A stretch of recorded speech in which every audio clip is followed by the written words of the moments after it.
Olá pessoal, tudo bem? Vamos dar continuidade então à nossa disciplina e no qual vamos agora tratar do nosso segundo módulo em que iremos discutir sobre a aplicação da farmacocinética na farmacoterapia. Então nós vimos no primeiro módulo da disciplina todos os conceitos, os principais conceitos relacionados aos processos farmacocinéticos, aos parâmetros farmacocinéticos, quais são os fatores que influenciam esses processos, como obter os parâmetros farmacocinéticos e alguns pontos de aplicação desses parâmetros farmacocinéticos. Agora nós vamos trazer essas informações para uma aplicação de cuidado ao paciente. Então, nós vamos trazer os princípios da farmacocinética para a atenção farmacêutica, de modo a se tornar a farmacocinética uma ferramenta muito útil para permitir aí o segmento farmacoterapêutico e o uso racional de medicamentos. Então, essas informações sobre a cinética dos fármacos, normalmente obtidas lá nos compêndios, na bula dos medicamentos principalmente, elas devem ser aí uma base de informação bastante importante para garantir uma utilização segura e efetiva dos medicamentos por parte dos pacientes, sejam eles ambulatoriais ou hospitalizados. Tá? Então, nós vamos tratar um pouquinho como que se dá essa a aplicação de todos os conceitos que nós vimos no primeiro módulo da disciplina. Então, nós vimos que a farmacocinética como sendo a área da farmacologia responsável por estudar e compreender como ocorre a disponibilização do fármaco para o organismo e dessa forma o fármaco atingir os níveis adequados de concentração e tempo para que ele exerça o seu efeito de forma eficaz e que apresente um nível de segurança adequado. Por meio dos processos farmacocinéticos é que se obtém esse perfil, esse comportamento farmacocinético. Nós vemos que esses processos, a absorção, a distribuição, a metabolização e eliminação, são influenciados por variados fatores, muitas vezes que não temos um domínio sobre esses fatores. Mas, na utilização na farmacoterapêutica de um medicamento, nós temos algumas situações em que nós podemos ter aí um domínio sobre os fatores que influenciam esses processos, porque esta influência nesses processos pode levar a uma alteração do perfil de eficácia e do perfil de segurança do medicamento. Então, são variados fatores que afetam, que podem afetar os processos, todos os processos farmacocinéticos.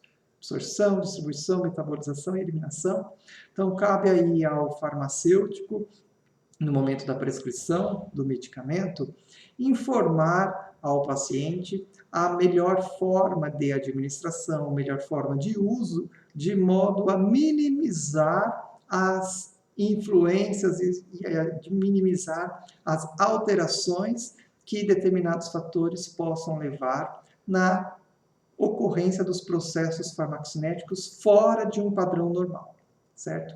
Então, nós temos aí os variados fatores que levam a alterações dos processos. Eles podem ser elencados como os fatores genéticos, estados patológicos, idade, fármacos administrados concomitantemente e até mesmo fatores ambientais. E nós temos ainda outros fatores aí que podem levar a uma influência, que podem ser aí a não adesão ao tratamento, via de administração, alimentação, poluentes, período do dia ou estações do ano, até mesmo essas variações chamada aí dentro da área da cronofarmacocinética tem um impacto significativo na farmacocinética de muitos fármacos.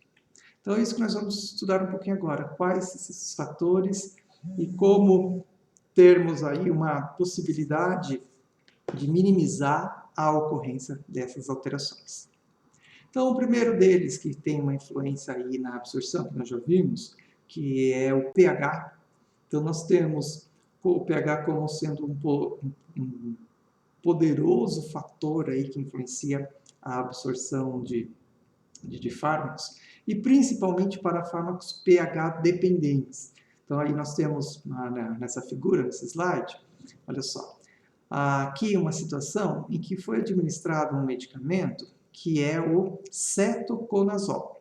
Então, é um antifúngico, e esse cetoconazol ele foi administrado a um grupo de indivíduos em 3 situações distintas. Numa primeira situação, o cetoconazol foi administrado com água, que é chamado aqui tratamento controle. Numa segunda situação, o omeprazol foi administrado no paciente com água, mas o paciente tinha tomado previamente, fez um tratamento com omeprazol.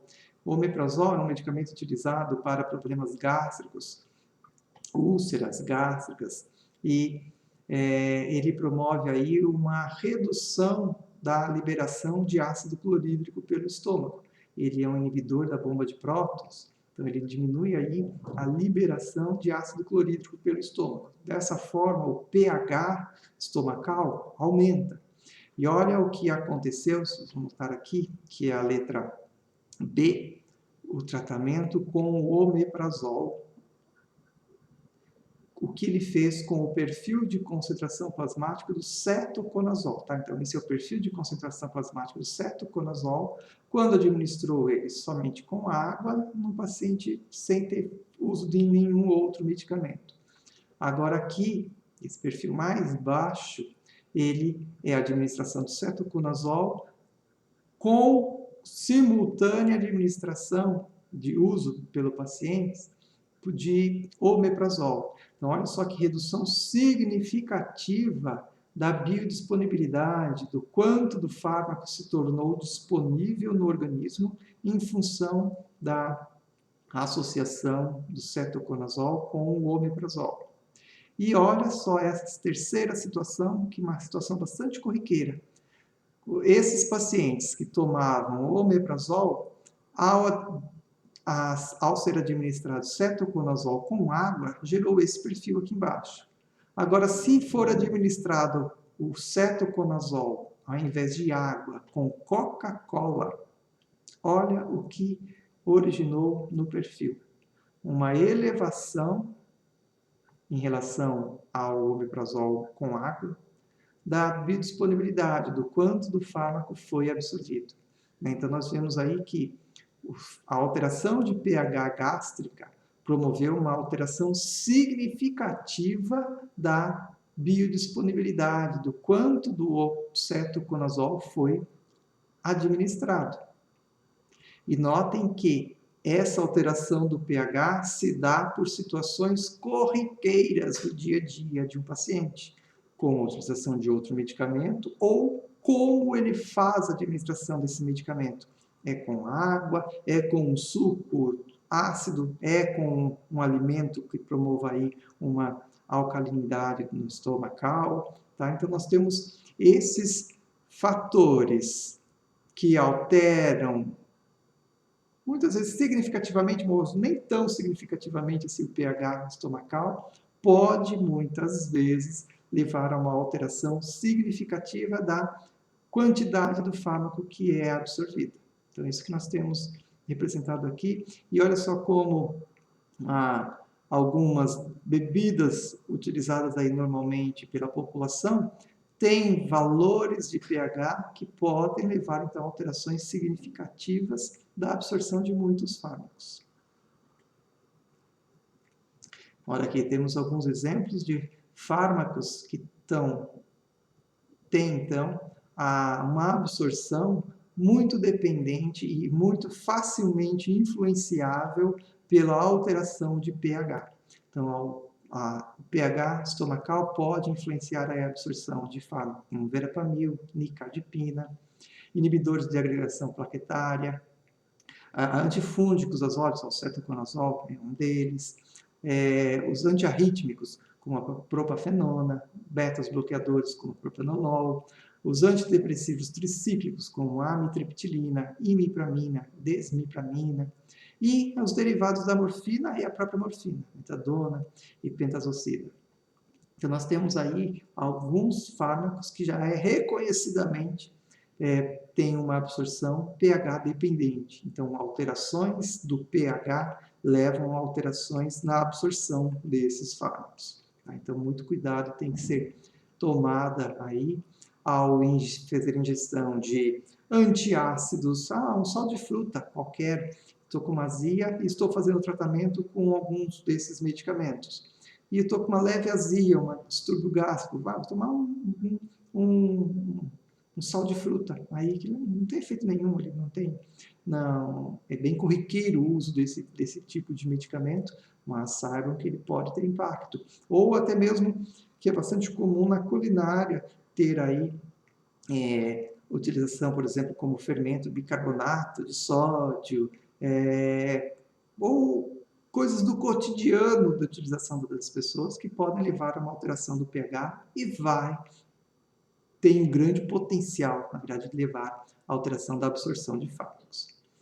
Um outro fator aí bastante corriqueiro, do dia a dia, que leva à alteração da absorção, é a influência de alimentos. Então, nós temos aí a possibilidade de interações significativas na absorção e de medicamentos com alimentos. Tá? Então, nós temos casos, por exemplo, esses dois exemplos aí que nós temos o itraconazol e o fluconazol. São dois antifúngicos, eles apresentam características físico-químicas da sua lipossolubilidade, aí conferidas aí pelo log de P. Então, quanto maior o log de P, mais lipossolúvel é essa molécula. Vamos avaliar o que aconteceu com essas duas moléculas em duas situações distintas.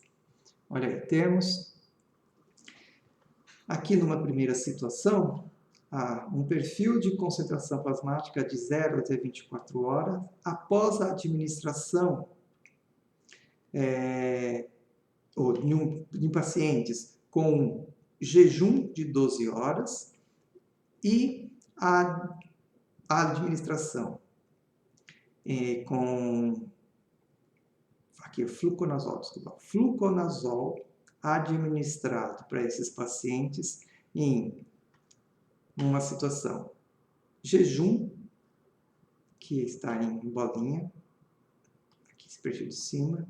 Numa outra, o mesmo fluconazol administrado com uma alimentação leve e o mesmo fluconazol administrado por uma alimentação pesada. Olha o que originou de diferença de perfil de concentração plasmática versus tempo para o fluconazol nessas três situações. Paciente em jejum, paciente com uma alimentação leve, paciente com uma alimentação pesada, rica em gordura, uma feijoada, por exemplo. Então, nota uma diferença do perfil de concentração plasmática bem pequena.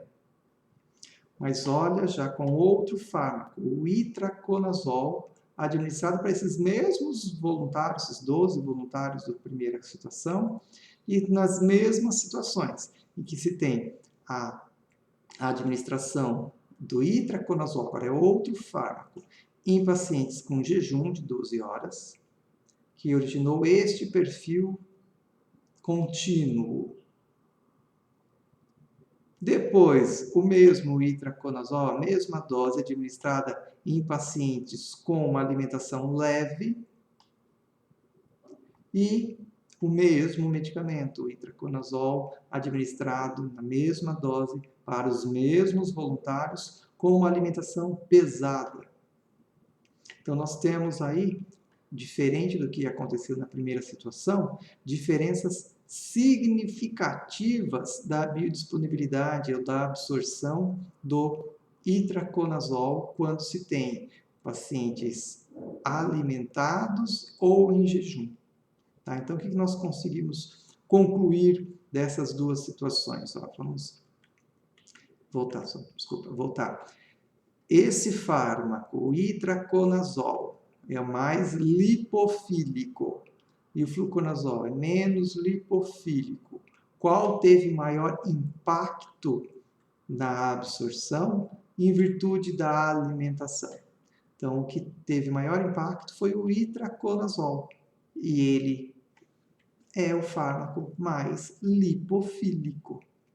Então, essa é a conclusão que nós chegamos. Fármacos lipofílicos têm influência significativa da sua absorção quando se tem alimentação. Fármacos menos lipofílicos, os hidrofílicos, têm pouca influência da alimentação na sua absorção. Temos outros exemplos. Olha. Aqui temos o medicamento danazol, da administração de 100 mg, da mesma forma para voluntários e em pacientes com alimentação e em jejum. Então, aqui, em estado em jejum e com os dois diferentes de volumes de líquidos no estado alimentado.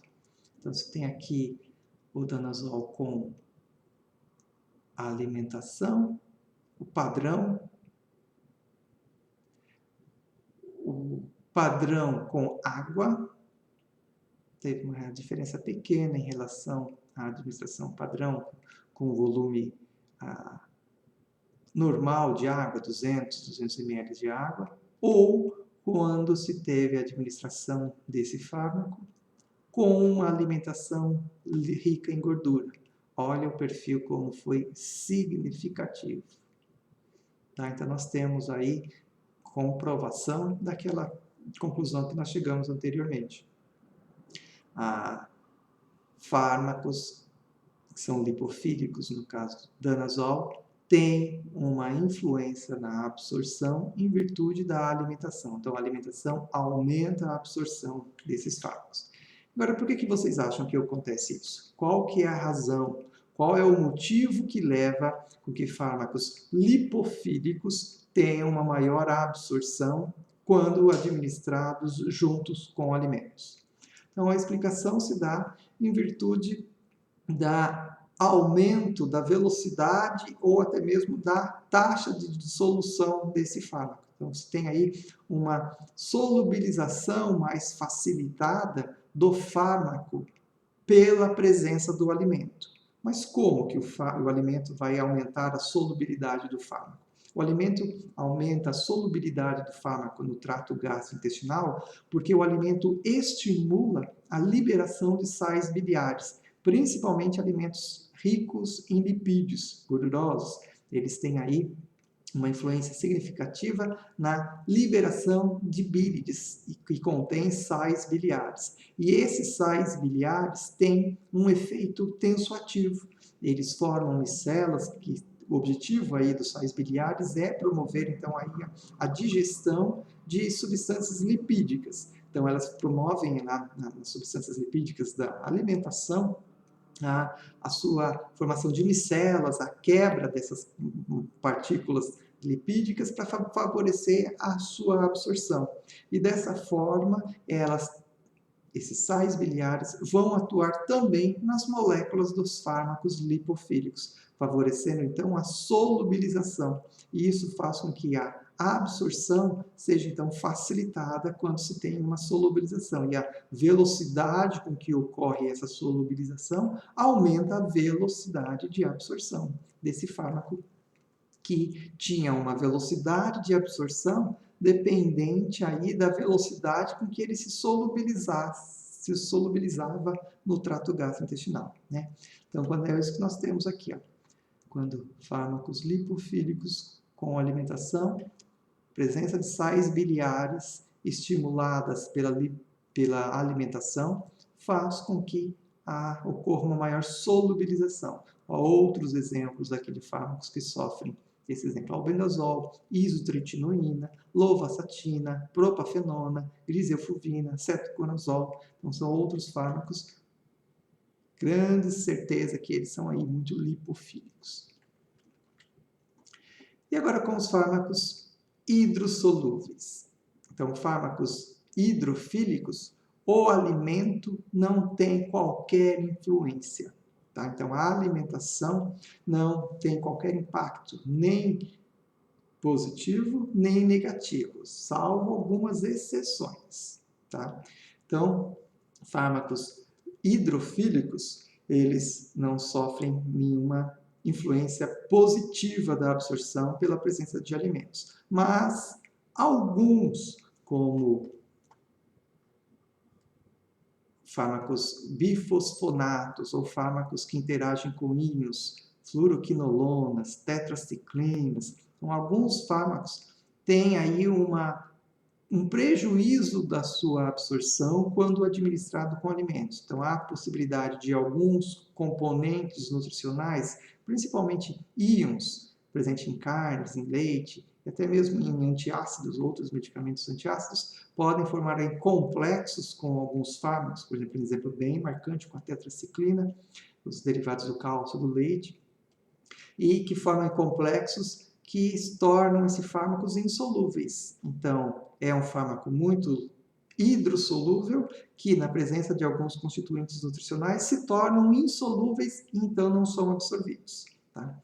Então, nós temos algum prejuízo para poucos exemplos, tá? De fármacos hidrofílicos em que sofrem uma influência negativa na absorção pela presença de alimentos.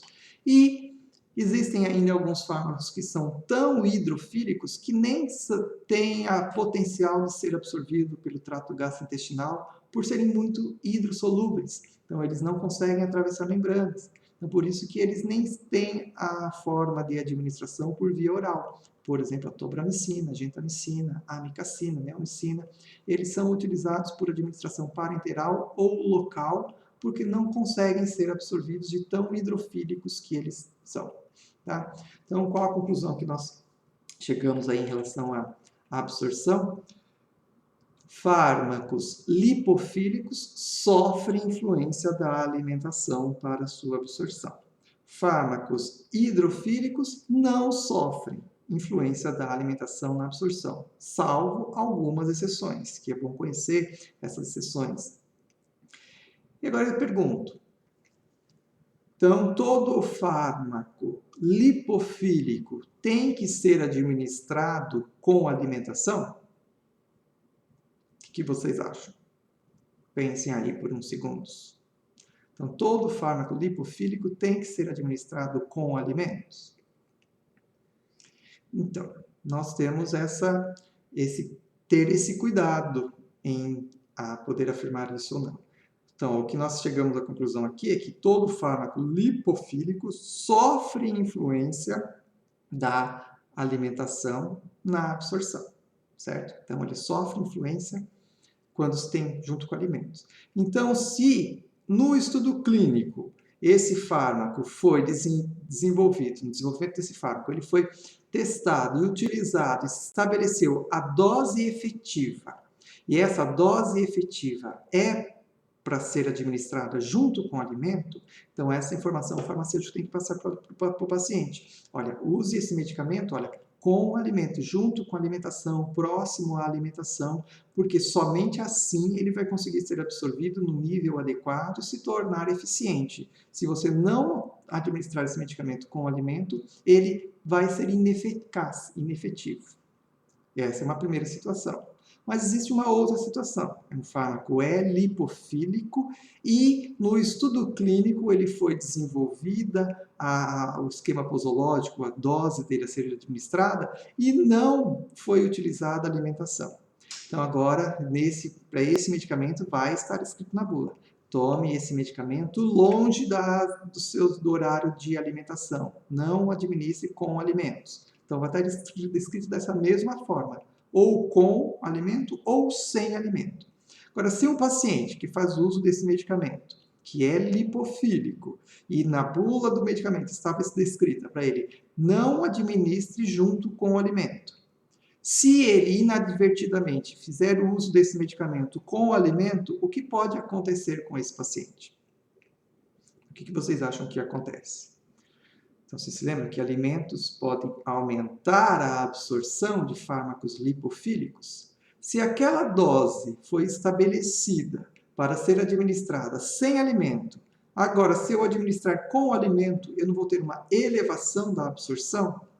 Então, eu vou ter níveis de concentração plasmática para esses fármacos maiores do que o ideal. Dessa forma, o paciente vai começar a apresentar efeitos colaterais mais intensos, certo? Então, isso é uma informação importante que tem que ser dada. E está lá na bula do medicamento. Se não estiver na bula, existe a bula técnica, existem informações na literatura aí que o farmacêutico tem que estar sempre antenado a essas informações na hora da prescrição, na dispensação de um medicamento, certo? Então, se o medicamento é lipofílico, o alimento influencia. E agora, ele tem que ser administrado com ou sem? Depende do que foi estabelecido no estudo clínico, lá na dose no estudo clínico. Se tem que ser com alimento, então ele sempre tem que ser administrado com alimento, porque se administrar sem alimento, vai ser ineficaz.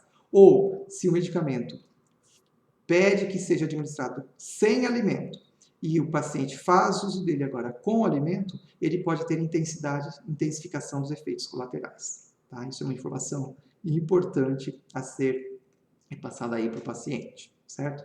E agora, se um fármaco é hidrofílico, não tem impacto. Então, pode ser com alimento ou pode ser sem alimento.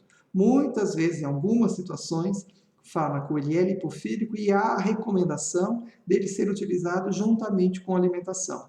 Essa recomendação não se estabelece aí por causa de fatores farmacocinéticos, mas sim em virtude de efeitos colaterais que esse fármaco apresente, como irritação gástrica, desconforto gastrointestinal, e que a alimentação diminui esse desconforto, mas não tem nada a ver com a farmacocinética, certo? Então, isso que nós temos aí para a absorção. Temos também uma outra situação bem importante, quando temos fármacos veiculados aí em medicamentos com liberações diferentes, como fármacos de liberação modificada, retardada, liberação lenta, em que muitas vezes o fabricante estabelece essa formulação modificada não somente por atributos de recipientes da formulação, mas também por utilizar um fármaco numa forma salina diferente. Então, você tem aí, no caso, um exemplo, o metoprolol, ele está disponível na forma de succinato de metoprolol ou de tartarato de metoprolol. E essas duas formas salinas, no qual ele pode se encontrar, leva a uma alteração significativa da sua solubilidade. E essa solubilidade, olha só, no caso do Celozoc, ela é de 36 gramas por litro de água. E no caso do Celoquen, no Celozoc se utiliza o metropolol na forma de succinato. E no Celoquen, que é um medicamento comercial, utiliza o metoprolol na forma de tartarato. Olha a solubilidade do tartarato. 1,3 quilos do fármaco se dissolve em 1 litro de água. Olha a solubilidade daqui do succinato. 76 gramas se dissolve em 1 litro de água. Então, você tem aqui uma solubilidade bem menor da forma succinato do que na forma de tartarato. Então, qual que vocês acham que vai ser a forma salina do fármaco utilizado numa liberação modificada, uma liberação lenta, uma liberação controlada do fármaco? É essa forma menos solúvel. Isso facilita com que o controle da liberação do fármaco se dê também pela sua solubilidade, não somente por outros atributos. Vocês vão ver isso lá em farmacotécnica, formulações aí de farmacêuticas sólidas, o que pode ser feito aí para modular essa liberação. Então, você tem aqui já uma modulação em virtude do sal do qual o fármaco se constitui. Então, esse daqui é uma forma menos solúvel, é utilizado na liberação modificada. Esse é uma forma bastante solúvel, é utilizada no medicamento de liberação rápida, né, que não tem controle na liberação. Então, esse mesmo fármaco, estando nessas duas formas salinas diferentes, apresenta um comportamento farmacocinético muito diferente um do outro. Tá? Então, por isso que não pode ser intercambiável no meio do tratamento, por exemplo, um medicamento de liberação modificada, uma liberação imediata. Isso quando se inicia o tratamento com um dessas duas formas, o ideal é manter esse mesmo tratamento, a não ser que seja necessário substituir essas duas formulações, mas aí é como se iniciasse um novo tratamento, tá? Todo o período de estabelecimento das concentrações em estado estacionário, aquele período aquelas 5 meias-vidas para se atingir um platô de concentração, vai se iniciar novamente, como se fossem medicamentos diferentes. Tá? Então, nós temos esse cuidado aí. E por que que existem essas formulações de liberação controlada, liberação imediata? Ela tem vários justificativas aí para a existência dessas formulações. Temos uma delas, facilitar a adesão do paciente. Então, você tem aí com um medicamento de uma liberação controlada, a utilização de menos doses, uma frequência de administração menor do que uma de liberação imediata. Então, você pode tomar um comprimido por dia, por exemplo, e vai ter uma liberação aí gradual do fármaco por esse período até a próxima administração. Tem uma outra vantagem, redução de efeitos colaterais. Olha aqui nesse gráfico, nós conseguimos ver, quando se tem um medicamento de liberação controlada, ele gera este perfil em azulzinho, em que você tem a manutenção da concentração plasmática sem oscilações significativas dessa concentração. Já quando se tem fármacos de liberação imediata, em que se precisa, por exemplo, aqui, tomar aqui nesse período, aproximadamente aqui de um dia, 24 horas, tomar 4 doses, por exemplo, tomar de 6 em 6 horas. Temos para esse fármaco picos de concentrações plasmáticas e uma oscilação, flutuação dos níveis de concentração plasmática muito maior que, em algumas situações, podem levar a concentrações em níveis de ocorrência de efeitos colaterais mais intensos. É o que se observa aqui, ó, nesses picos de concentração do perfil em verdinho. Para conseguir manter a concentração dentro da faixa terapêutica, que é a concentração mínima efetiva e a concentração máxima tolerável, há essa flutuação da concentração que, mesmo estando dentro da faixa terapêutica, há nessa zona de maior concentração, uma maior incidência de efeitos colaterais. E isso é bastante comum. Então, por isso que existem fármacos que são normalmente veiculados em formulações de liberação modificada, porque a intensidade de efeitos colaterais que esses picos de concentrações que atingem as administrações de liberação imediata pode ser muito desconfortável para o paciente. É o caso da venlafaxina, paroxetina. Então, só existem liberações aí modificadas para evitar a incidência de efeitos colaterais. Ok, pessoal? Então, nós temos esse primeiro discussão aí bem breve sobre a aplicação da farmacocinética na farmacoterapia. Nas próximas aulas, nós vamos discutir um pouco mais outros processos e outros fatores que influenciam. Muito obrigado, até a próxima.